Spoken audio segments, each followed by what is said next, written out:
What if I told you the most advanced stealth bomber ever built doesn't actually disappear from radar? Here's a mind-blowing fact. The B-2 Spirit has a wingspan wider than a Boeing 737. We're talking 52 meters from tip to tip. Yet on radar screens, it shows up as something the size of a marble. Not a small aircraft, not even a drone, a marble. So how is that possible? And why does almost everyone get the science completely wrong? After this video, you'll understand exactly how stealth technology actually works. You'll know why invisible is the wrong word entirely, and you'll see why the real secret behind the B-2 bomber is far more clever than any magic coding. Let's get into it. Before we talk about the B-2, you need to understand something fundamental about radar, something that changes everything. Radar does not see aircraft. That sounds crazy, right? But think about it. Radar sees geometry. It sees angles, edges, corners, and surfaces. It sees the relationship between where electromagnetic energy goes and where it comes back from. So when engineers design a stealth aircraft, they're not trying to make it disappear. They're trying to control what comes back to the radar receiver. That distinction matters more than you might think. Keep that in mind, because everything that follows builds on this idea. The story of stealth doesn't begin with American engineers. It begins with a Soviet mathematician who accidentally gave away the biggest military secret of the century. In 1964, Pyotr Ufimtsev published a paper called Method of Edge Waves in the Physical Theory of Diffraction. Sounds boring, right? Soviet military reviewers thought so too. They considered it theoretical, impractical, and allowed it to be published openly. That was a massive mistake. A decade later, a Lockheed engineer named Dennis Overholser found a translated copy, and he realized something the Soviets had completely missed. Ufimtsev had created the mathematical framework for predicting exactly how radar waves scatter off complex shapes. For the first time, you could design an aircraft's geometry to redirect radar energy away from the receiver. That single paper would change military aviation forever. But here's where it gets interesting. The Americans didn't just use this insight. They took it further than anyone imagined possible. This Soviet math led directly to the F-117 Nighthawk, which flew in 1981. But the F-117 solved the stealth problem crudely. Look at it. All those angular, faceted surfaces look like something from an early video game. Why would they design it like that? Because 1970s computers couldn't handle the math for curved surfaces. So Lockheed's engineers approximated curves with flat panels, each panel angled to bounce radar away from the source. It worked brilliantly. The F-117's radar cross-section equaled a ball bearing, smaller than your fingernail. But those flat surfaces created a serious problem. The aircraft flew terribly. One test pilot described it as flying like a dump truck. That solved one problem, but created another. So what do you do when you need stealth and performance? Northrop took a different path entirely. The B-2 program began in 1979 under the classified name Advanced Technology Bomber.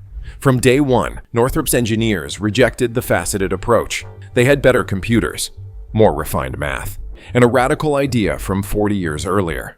The flying wing. Now you might think a flying wing is just an aesthetic choice. It looks futuristic, right? But here's the real reason, and this is where it's not what you think comes in. A flying wing is fundamentally a radar signature decision. Think about what a conventional aircraft looks like to radar. It's a collection of radar nightmares. The fuselage? A cylinder reflecting energy everywhere. The vertical tail? A billboard announcing your presence. The engine nacelles? Cavities that trap radar waves, bounce them around, and send them back amplified. The wing body junction. Every single component adds to your radar signature. A flying wing eliminates most of these problems by eliminating most of these components. No traditional fuselage, no vertical tail, engines buried inside the wing.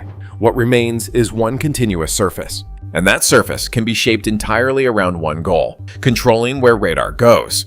So what does that actually mean in practice? Here's how Northrop made the B-2 bomber nearly undetectable. 3 core principles. Each builds on the last. Principle 1. Planform alignment. Look at the B-2 from above. Every edge aligns to just a few specific angles. The leading edges sweep back at exactly 33 degrees.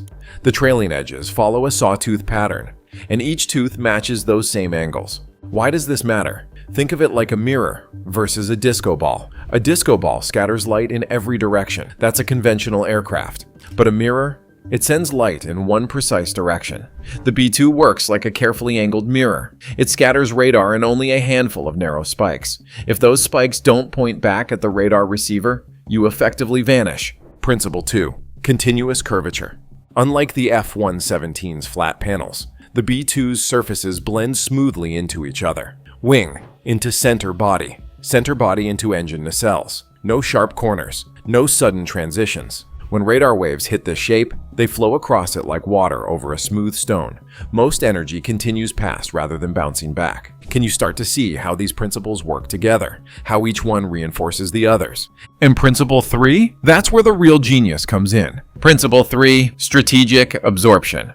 Yes, the B-2 uses radar-absorbent materials, but not how you've probably heard. These aren't magic coatings that make radar vanish. They're engineered composites that convert radar energy into heat. The materials work best at specific frequencies, the exact frequencies enemy radars use. The coating is thickest at leading edges and engine inlets, the areas most likely to create strong returns. About 80% of the B-2's structure is composite material. Compare that to 30% for other aircraft of its era. But wait, how do you hide a jet engine? Those spinning compressor blades are one of the strongest radar reflectors on any aircraft. The engines presented a massive challenge. A jet engine's compressor face creates a distinctive radar signature. Metal blades, curved surfaces, spinning at tremendous speed. The Doppler signature alone is almost impossible to disguise. So how did Northrop's engineers crack this problem? Northrop's solution? Pure geometry. The B-2's engine inlets are S-curved. The path from opening to engine bends twice. Radar energy entering the inlet bounces off treated internal surfaces at each turn. By the time anything reaches the compressor and returns, it's reduced to almost nothing. The exhaust had the opposite problem. Hot gases are visible to thermal sensors from hundreds of kilometers away. The B-2 mixes hot engine output with cool bypass air before it exits. The exhausts sit on top of the wing, shielded from ground-based infrared sensors by the wing itself. The B-2 isn't invisible to infrared, but it's far harder to detect than any conventional bomber. Now here's the question you should be asking. What does engineering at this level actually cost? Brace yourself. Each B-2 cost approximately $2.1 billion. That's 1997 money. Adjusted for today, roughly $4 billion per aircraft. The most expensive aircraft ever built. To put that in perspective, you could buy 30 F-35 fighters for the price of one B-2. The original plan called for 132 aircraft. Then the Cold War ended. The Soviet threat collapsed. Final number, 21. Today, only 20 remain. One crashed in 2008. The Air Force operates every B-2 from one base, Whiteman in Missouri. Why just one? Because the climate-controlled hangars required to maintain those coatings exist nowhere else on Earth. Here's something that will surprise you. A B-2 requires 50 hours of maintenance for every hour of flight. That's 10 times higher than conventional bombers. The coatings degrade constantly. Moisture affects them. They need continuous inspection and reapplication. You cannot park this stealth bomber in tropical humidity. Stealth isn't just a feature. It's an all-consuming commitment. Now here's the crucial point. The thing that changes everything you think you know about stealth. The B-2 bomber is not invisible. Let me say that again. No stealth aircraft is truly invisible. The B-2's radar cross-section makes it comparable to a large insect or small bird. Radar systems can absolutely detect objects this small. So what's the point of all that engineering?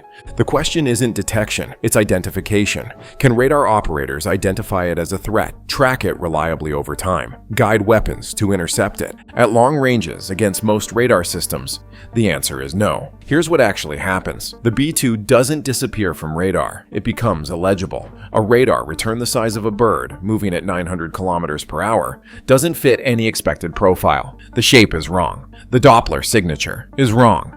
Too fast for a bird, too small for a bomber. The radar sees something. It just cannot figure out what it's looking at. That confusion, carefully engineered over decades at a cost of tens of billions, is the B-2's true stealth capability, not invisibility, illegibility.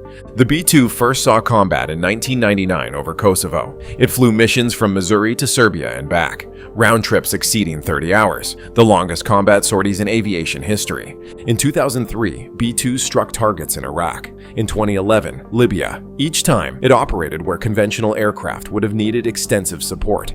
Jamming aircraft, defense suppression missions, fighter escorts. The B-2 flew completely alone. and completed every mission. So next time someone tells you the B-2 bomber is invisible, you'll know the real truth. It's not about disappearing from radar. It's about becoming something radar systems cannot recognize. Not invisibility, illegibility. That's the secret they don't tell you. Now I want to hear from you. What surprised you most about how stealth technology actually works? Drop your answer in the comments below. And if you want to understand more about how modern military technology really functions, beyond the Hollywood myths, make sure you subscribe and hit that notification bell. I'll see you in the next one.